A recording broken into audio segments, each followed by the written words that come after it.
जिंदगी दस्तक खुशियों ने दी थी, मिट गई थी हर गमी, क्यों बेवजह दिए सजा, क्यों ख्वाब। आजादी कोई छोटा वर्ड नहीं है।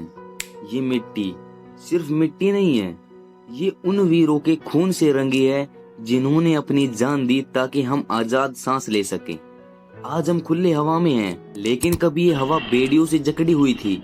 कभी इस आसमान के नीचे हमारे अपने ही लोग गुलाम कहलाते थे। साल था 1857।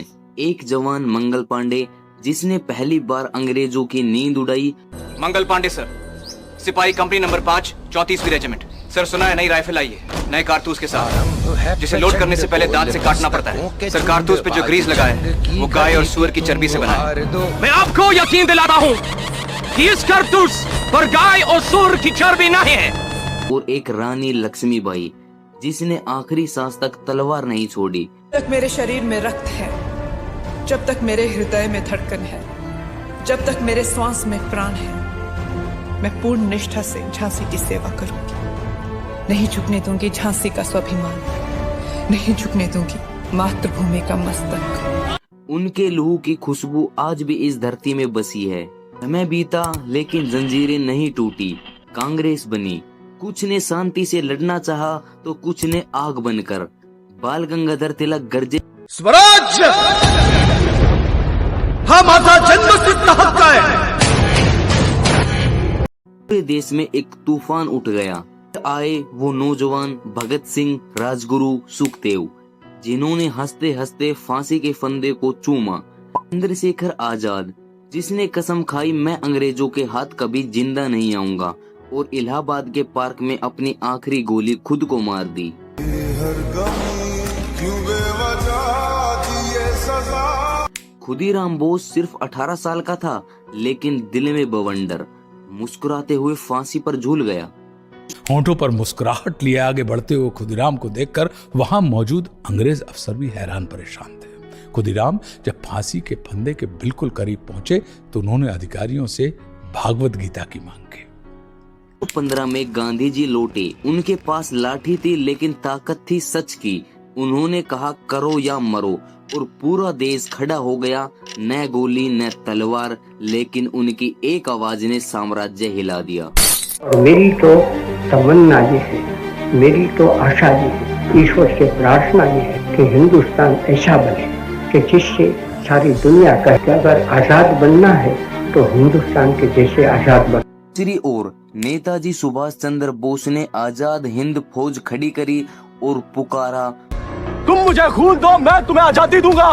हमारा खून मांग रहे नेताजी, हमारा, क्योंकि बिना हमारे खून के आजादी नहीं मिल सकती।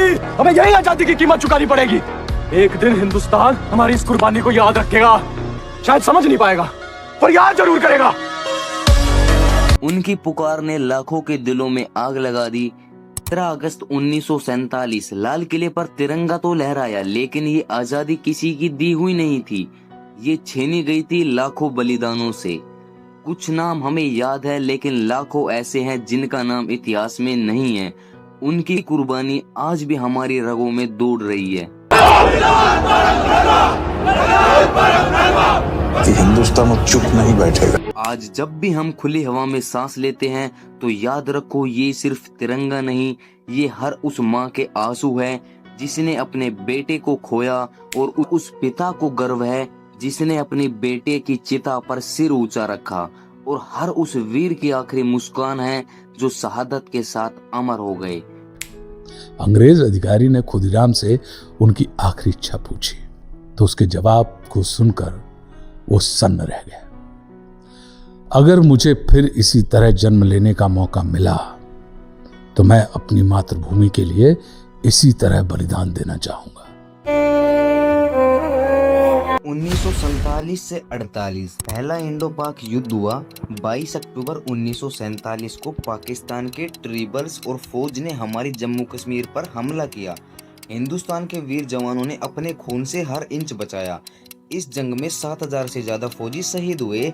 उनके बलिदान ने भारत के नक्शे को तोड़ने नहीं दिया। फिर 1962 में भारत चाइना युद्ध, 20 अक्टूबर 1962 को हिमालयों की बर्फ से ढके मोर्चों पर भारत के सिपाही ने सिर्फ हिम्मत के बल पर लड़ाई लड़ी। इस युद्ध में 1383 जवान शहीद हुए। वो गिरते रहे पर तिरंगा कभी नहीं गिरने दिया। 1971 भारत पाकिस्तान युद्ध। दिसंबर 1971 सिर्फ 13 दिन का युद्ध, लेकिन पूरी दुनिया ने देखा भारत का शौर्य। बांग्लादेश का जन्म हुआ और इस विजय के लिए 3000 जवान शहीद हुए। उनका बलिदान एक नए देश की नींव बन गया। 1999 कारगिल युद्ध। ऑपरेशन विजय मई से जुलाई 1999 बर्फीली पहाड़ियों पर पाकिस्तानी के घुसपैठियों का सामना। टाइगर हिल, टोलोलिंग, बटरा टॉप, हर चोटी पर तिरंगा लहराया। इस युद्ध में 527 जवान शहीद हुए। उनके खून का रंग तिरंगे की लाल धार बना। 2019 पुलवामा अटैक। 14 फरवरी 2019 एक ब्लास्ट ने भारत का दिल चीर दिया।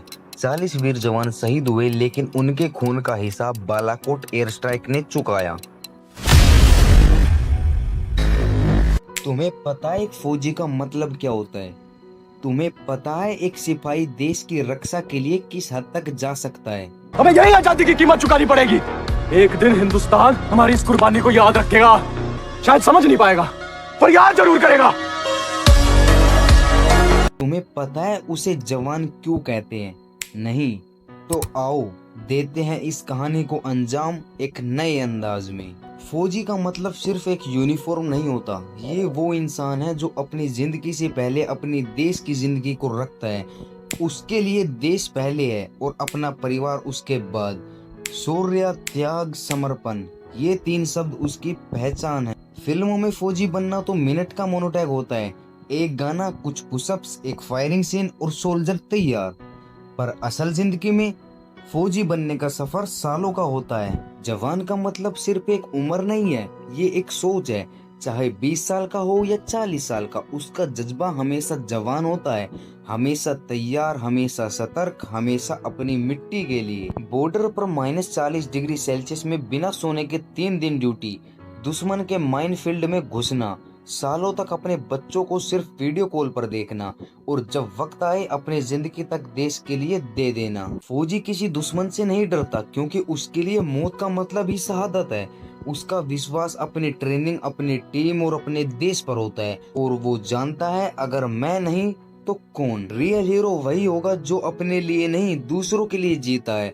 फौजी स्पॉटलाइट नहीं बॉर्डर लाइट में लड़ता है, एप्लूज के लिए नहीं अपने कर्तव्य के लिए। फौजी की सैक्रिफाइस का कोई दम नहीं होता, पर सैलरी में उसका सम्मान दिखना चाहिए। और सम्मान सिर्फ पैसों से नहीं दिल से होता है। हर शहीद के परिवार को लाइफ टाइम सुरक्षा मिलनी चाहिए। हर स्कूल में फौजी की कहानी बताई जानी चाहिए। अगली बार जब तुम अपनी जिंदगी की छोटी मुश्किलों से परेशान हो तो एक बार सोचना कि बॉर्डर पर एक फौजी तुम्हारे लिए क्या कर रहा है, क्योंकि जब तक वो है तुम सेफ हो और जब वो नहीं रहेगा तब भी उसका जज्बा हमेशा जिंदा रहेगा। Salute to the real heroes. क्या हुआ? गड्डी खराब हो गई जी? पेट्रोल खत्म हो गया। पेट्रोल जी?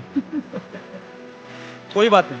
आप लोग कहाँ तक जा रहे हैं? एयरवेज तक जी। हमें कारगिल हेडक्वार्टर्स तक जाना है।